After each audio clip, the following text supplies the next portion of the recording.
Hi, my name is Ruth Easley. I am the Executive Director for the Espresso Service Network.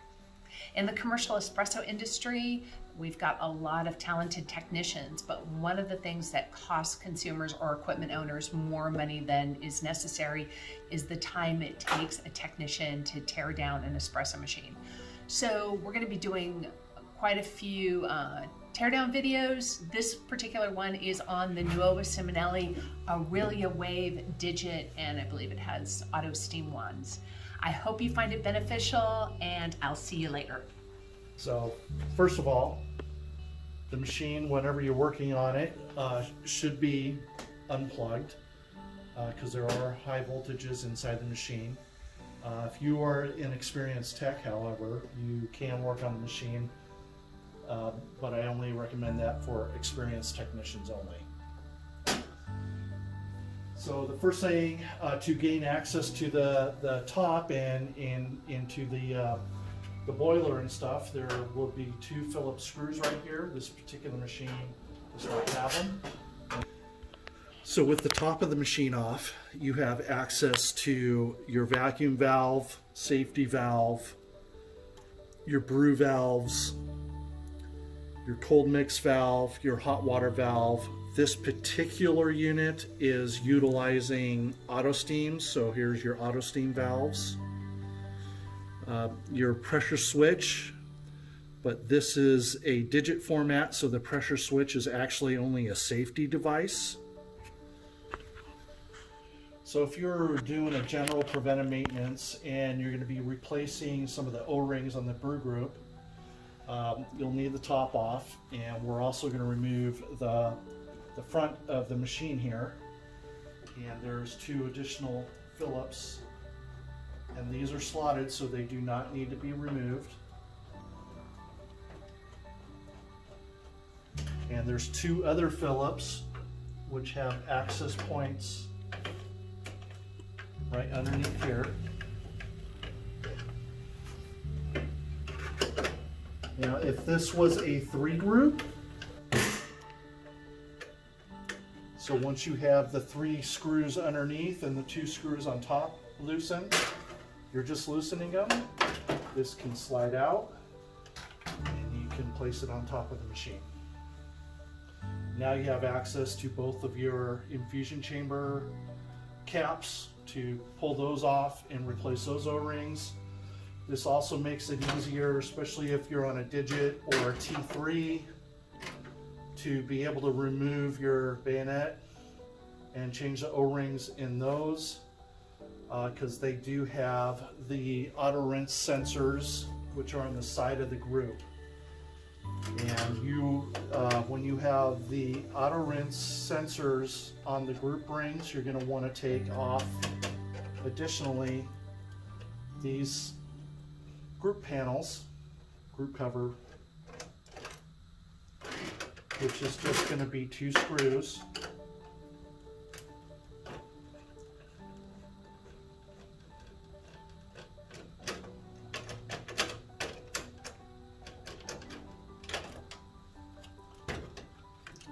And you have your LEDs that you can disconnect.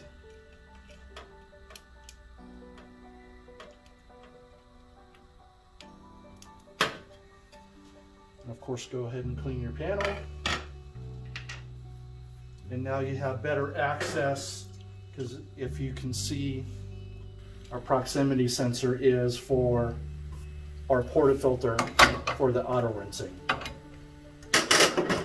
And of course you have 4 bolts to take out to drop this whole bayonet, and then you can change the bayonet O-ring that's in there.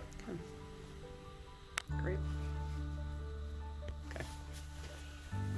So keep in mind, when putting your front panel back on, make sure that all of your connections are connected, that you didn't accidentally disconnect anything.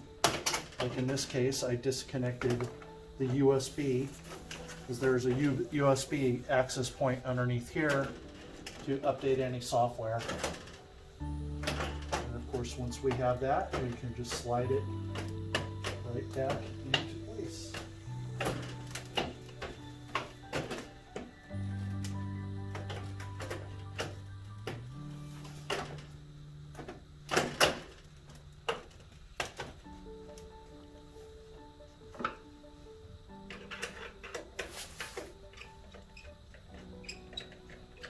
I always tighten the bottom screws first.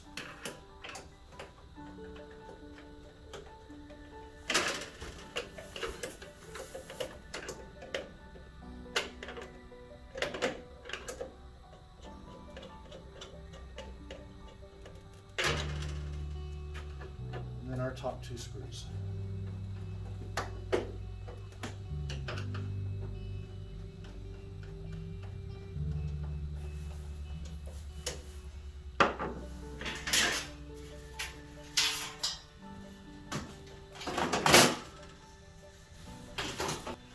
So now we will go to removing our side panels. So removing our right-hand side panel will give us access to our manual steam, which this has auto steams on it. This is our manual steam valve. So we would have this handle assembly coming through where this display is. So we'll have also access to our heating element on that side, and on our left side we'll have access to our left side manual steam if you have that, and then all of our electronics are on this side. So you wouldn't get to the electronics from the top, it would be from the side? Yeah. Okay. You're going to get to your electronics from the left-hand side of the machine. Okay. This is a digit model, so the digit model and the T3s have an additional board that's in the back. Okay. And what that board controls is all of our lighting, our auto rinsing, and our auto steams. So to remove a side panel, you can do this without removing any other panels. Number 3 Phillips. And here again, you're just going to loosen 2 Phillips screws, and then our side panel. And we will need to disconnect our LED, and our side panel will come off. So this particular machine has come from one of our clients that we're moving the machine to a different location. They have found since COVID has hit that their lobbies obviously are not open, but all their drive-throughs are very busy. So this particular unit we pulled from a lobby, and we're going to clean it up, and then it's going to go to another location in a drive-through. But you can see how these machines through time, things find their way, coffee grounds find their way inside the machine. So with the side panel removed, now we have access to, with our manual steam, to go ahead and remove this valve and rebuild it. So a couple of things that you're going to want to do to remove this valve is, with this inside the machine, we would just loosen this, and then our cam will slide out. We would slide that right out the front of the machine, and then we can disconnect our pipe from here, and then loosen this nut, and then take this nut off for our wand, take the wand off, and then we can slide this whole valve out. Wow. And then of course then you can rebuild it on the table. The other thing we have access to is our electronic control board. So just this screw holding it in place. This is just on a door hinge. So we have our heater relay contactor right here. And then our board is inside of here. So it's 2 screws, top and bottom. Here again, we're just loosening these. And there's our main board. You also have access to your pump, motor, and pump from the side. To replace the pump, we would also have to remove some of our front panels.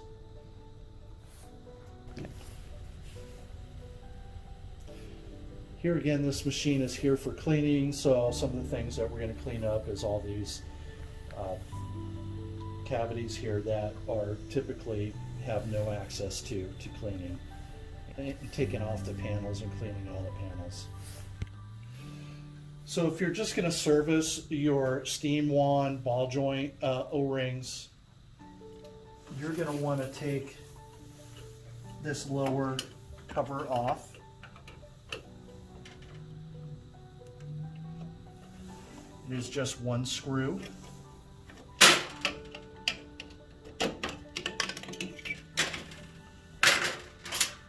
And then you have full access underneath here of your wand nut.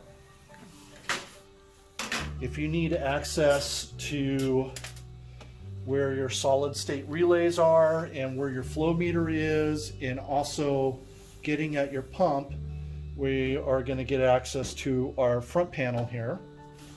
So we're going to remove our drip tray. We're going to remove the tray safety cover, which is 2 screws on the 3 group. It may have a 3rd screw in the center here.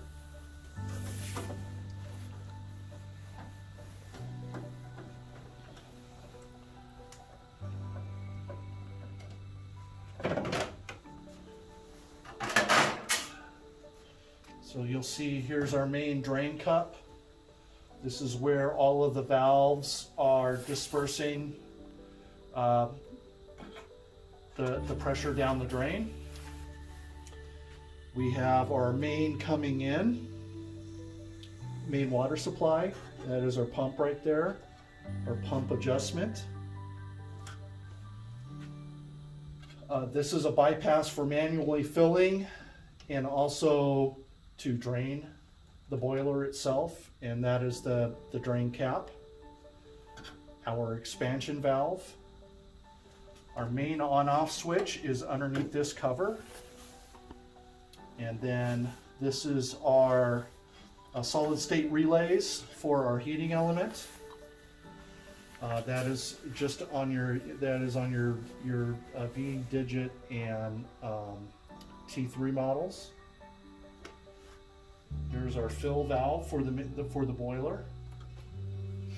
And to get more access to if you had to change your pressure gauge and or the pump. I'm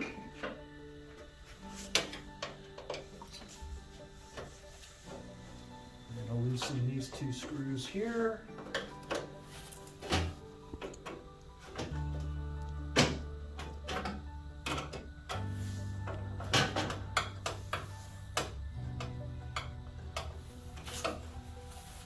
I find it is easier to take out one of the screws. And now we have complete access for if we need to change our pump. Here's our flow meters. And of course the jets are inside the flow meters. And of course better access if you had to, for some reason, change out a burned out solid state relay, to completely take this cover off and change out our module there. So the one thing I forgot to point out is also our pressure transducer. So this item right here is what's controlling or telling the main board what the pressure in the boiler is. And of course the board is in turn telling the solid state relays to turn on or off to heat.